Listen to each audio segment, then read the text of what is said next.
E aí, pessoal, tudo bom? Espero que sim. Vamos para mais uma aula, mais uma semana, continuando de onde a gente parou na semana passada. Então, sem perder tempo, vamos lá.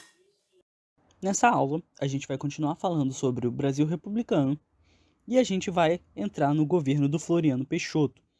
A gente falou do governo provisório, a gente viu o governo do Deodoro, que foi extremamente conturbado, e aí a gente viu, no finalzinho da última aula, o momento em que o Deodoro ele abdica do poder e quem assume é o Floriano.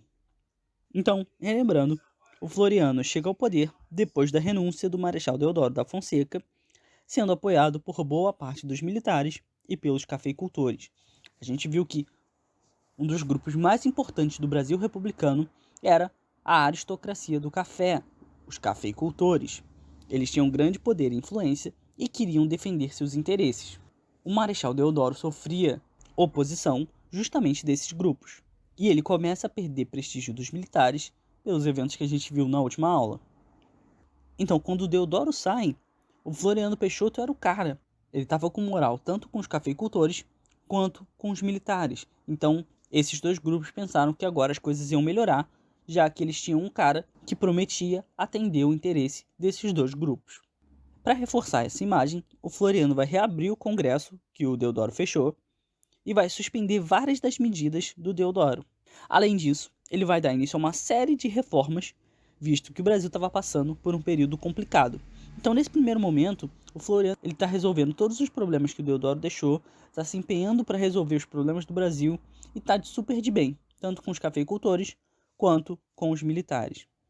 Só que vai surgir um problema justamente por causa da Constituição do Brasil e da posição do Congresso. Estava na Constituição que se um presidente deixasse o cargo com menos de 2 anos, deveriam haver novas eleições. E o Marechal Deodoro ficou cerca de 8 meses no cargo.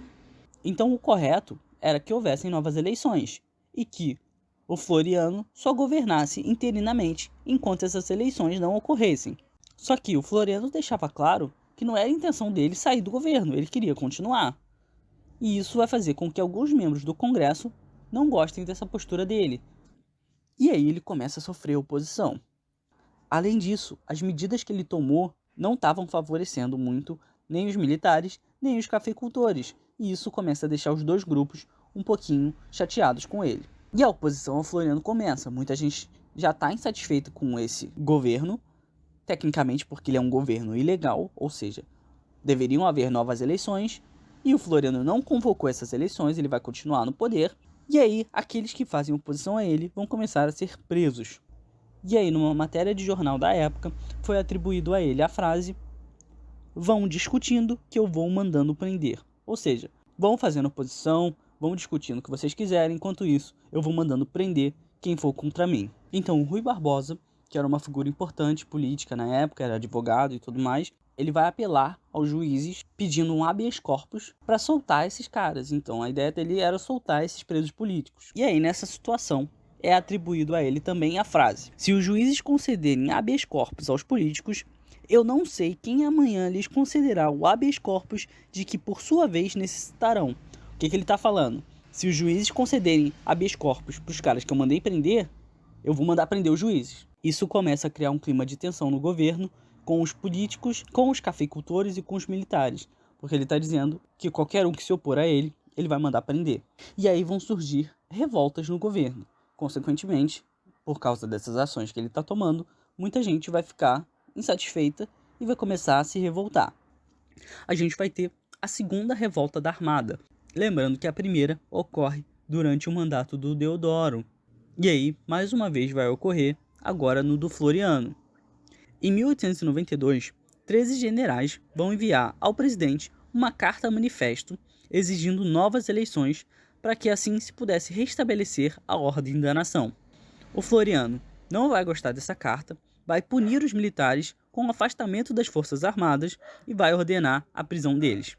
Só que isso não vai acabar com o movimento, na verdade vai fazer com que ele se intensifique ainda mais. Navios da Marinha vão se mobilizar na Baía de Guanabara e vão, num primeiro momento, ameaçar bombardear a cidade do Rio para fazer pressão sobre Floriano. Em terra, tropas vão cortar os fios telegráficos e vão articular uma enorme greve na estrada de ferro central. Ou seja, um caos no estado, tudo isso para fazer pressão em cima do Floriano. A principal força armada por trás desse movimento vai ser a Marinha, já que eles estavam insatisfeitos com as suas condições. Os revoltosos aqui do Rio vão buscar apoio num outro movimento que estava acontecendo lá no sul do país. Visto toda essa situação e esse caos no Rio de Janeiro, o Floriano vai decretar estado de sítio e vai destacar tropas para acabar com o movimento. Somado a isso tudo, lá no sul do país, como a gente já tinha acabado de falar, está acontecendo outro movimento revolucionário, a Revolução Federalista. O grupo chamado de Federalistas, ou Maragatos, estavam insatisfeitos com as ações do governo e não eram favoráveis ao modelo presidencialista. Eles queriam adotar o parlamentarismo, para que assim o poder não ficasse concentrado na mão de um cara só. Eles queriam a descentralização do poder. Eles eram liderados pelo Gaspar de Silveira Martins e pelo Gumercindo Saraiva. Em oposição a esses caras, os federalistas, vai surgir outro grupo, chamado de republicanos, ou pica-paus, ou chimangos, ou castilistas. Pica-paus porque o uniforme deles tinha farda azul e um chapéu vermelho, lembrando o pica-pau. Chimangos porque era o nome de uma ave da região lá no sul, e castilistas em homenagem ao líder do movimento, Júlio Prates de Castilho. Com toda essa tensão política entre os dois grupos, somado à situação lá no Rio de Janeiro, essa revolução logo vai se transformar numa luta sangrenta e vão morrer milhares de pessoas no confronto entre esses dois grupos. Esse movimento também vai ficar conhecido como Revolução da Degola, porque a degola era uma prática comum durante o conflito para poupar munição.